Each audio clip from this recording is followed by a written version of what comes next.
Permission তো পাননি, সেটা আপনি একটা জেনে নিন জন্য এটা বলছি। আমাদের কাছে সেরকম কোনো নির্দেশ আছে? আমরা এই তো পাশের মসজিদে ওখানে অনেক স্টুডেন্ট আছে, জায়গা হয় ওখানে জায়গা হলে আমাদের নিজস্ব রাস্তাঘাটে কোনো কোথাও মসজিদ করে নিতে হবে কোথাও। আমি এই জন্য আপনাকে বলতে চাই কাগজ নিয়ে আগে মসজিদ আছে পিছনে পাশে না, আমাদের সব জায়গায় যে পাওয়া যাওয়া মসজিদ আছে সেখানে তাদের জায়গা, আমাদের জায়গা সরকার হবে না। এখানে মাদ্রাসা আছে, ওখানে আমাদের রাস্তার ঠিক আছে। আপনার কাছে কোনো অর্ডার আছে? কোনো জোর নেই আপনাকে আপনাকে দেখাবার জন্য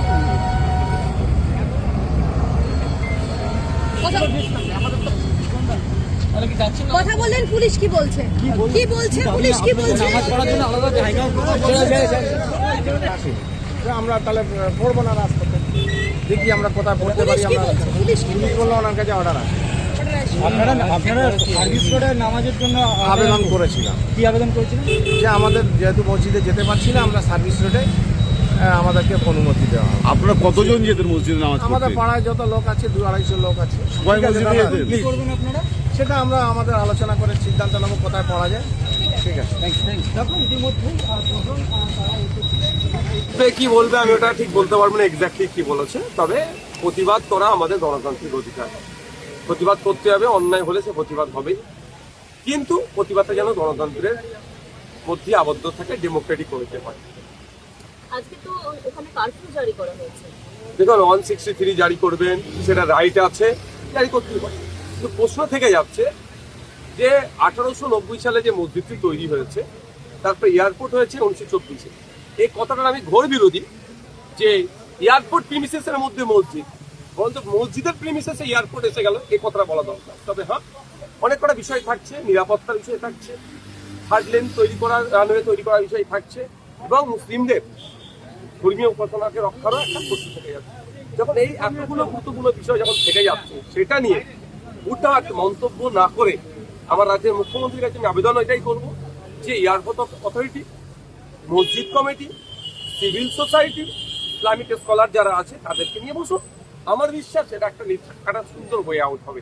কারণ তখন বুদ্ধবাবুর আমল ছিল, সেন্ট্রাল অ্যাভিয়েশন মিনিস্টার তখন বিজেপির আন্ডারে ছিল, তারা এসেছিলেন এখানে, তারা আলোচনা করেছেন, বেশ কিছু কি নোটও ছিল, সেই নোটটাও তোলা হোক। তখন কি কি বিষয়টা নিয়ে আলোচনা চর্চা হয়েছিল সেগুলো থেকে অনেক দেখা যাবে।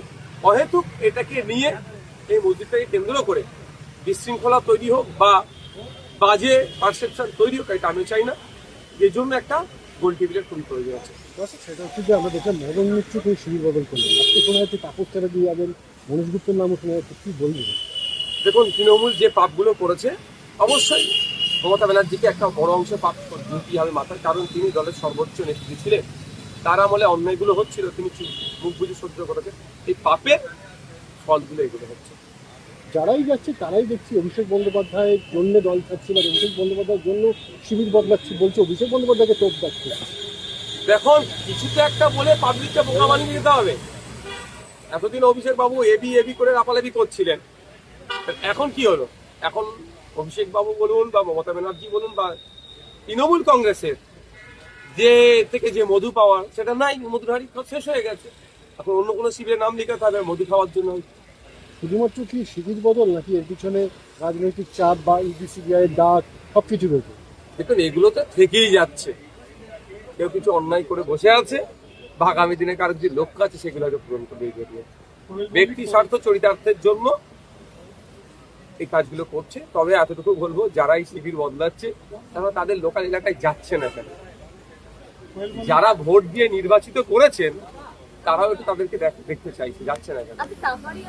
বিভিন্ন এনজিওতে একাধিক র্যাডারে এসে যাচ্ছে, রেড হয়েছে গতকাল, বলা হচ্ছে বিদেশি টাকা এখানে আসছে, এবং সেখানে বেশ বিদ্রোহী কাজকর্ম চলছে, একাধিক এরকম অভিযোগ উঠে আসছে।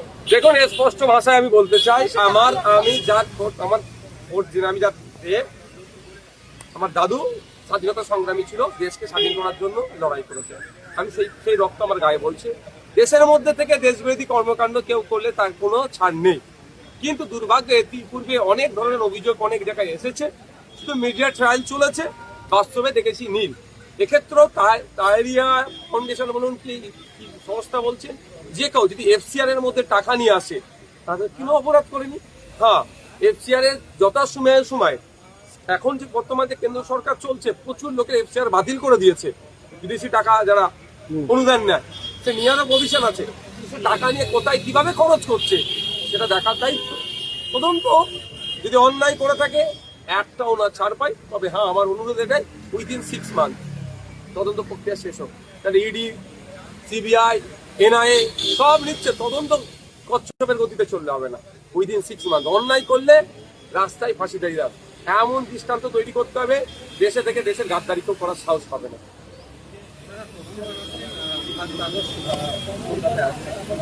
কি করবো তার জন্য আমি কি করবো তার জন্য? শোনো একটা কথা বলি, বিজেপি তার প্রমিস গুলো যেগুলো করেছে ফেলিওর, উন্নয়নের ডাঙ্গা বাজাচ্ছে ফেলিওর, 3 মাসে সেরকম ভাবে কিছু করাতে পারেনি। ফলে এই উন্নয়নের ডাঙ্গা বাজাতে গেলেই এমন এমন কথা বলো, তখন দিলীপ বাবুকে দিয়ে বলাবে, তো তখন সুমিত বাবু সেটাতে আবার মলম লাগাবে। এই করে মুসলিমদের বিরুদ্ধে 4টে গরম গরম কথা বলো, এটাকে উন্নয়ন বলে চালাবে। মুসলিম নাসরিনকে ওই জন্যই নিয়ে আসা হচ্ছে। আমি কেন বলবো, সংখ্যাগুরু গরিষ্ঠ সমাজের মানুষকে প্রশ্ন করুন যে তসলিমা নাসরিন পশ্চিমবাংলায় আসছে, যে প্রতিনিয়ত আপনার প্রতিবেশী সংখ্যালঘুদের ওপরে নিয়ে বাজে মন্তব্য করে, আপনি কেমন ভাবে দেখছেন? আমাকে কেন প্রশ্ন করবেন? আমি তো স্বাভাবিকভাবেই বলবো এটা ভালো না, এটা বলাবেন আমাকে দিয়ে, কিন্তু আমি ওটা বলবো না। যে কেউ আসতে পারে পশ্চিমবঙ্গের সংস্কৃতি কালচার প্র্যাকটিস করার জন্য কেউ আসতে পারে, কিন্তু সংস্কৃতি কালচারকে সামনে রেখে নির্দিষ্ট কোনো ধর্মের বন্ধের মানুষকে যদি আঘাত করে, তাহলে তখন প্রতিবাদ হবে ডেমোক্রেটিক হয়ে।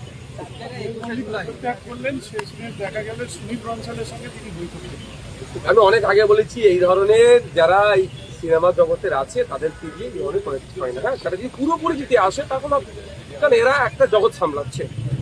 আবার এই পলিটিক্সটা তো ওর থেকে বড় ফিট, তারা সামলাতে পারবে না, অনেক আগে বলছি। ফল আজকে এটা আমি কয়েক জায়গায় বলে অসুবিধা কি আছে, পাওয়া যাবে।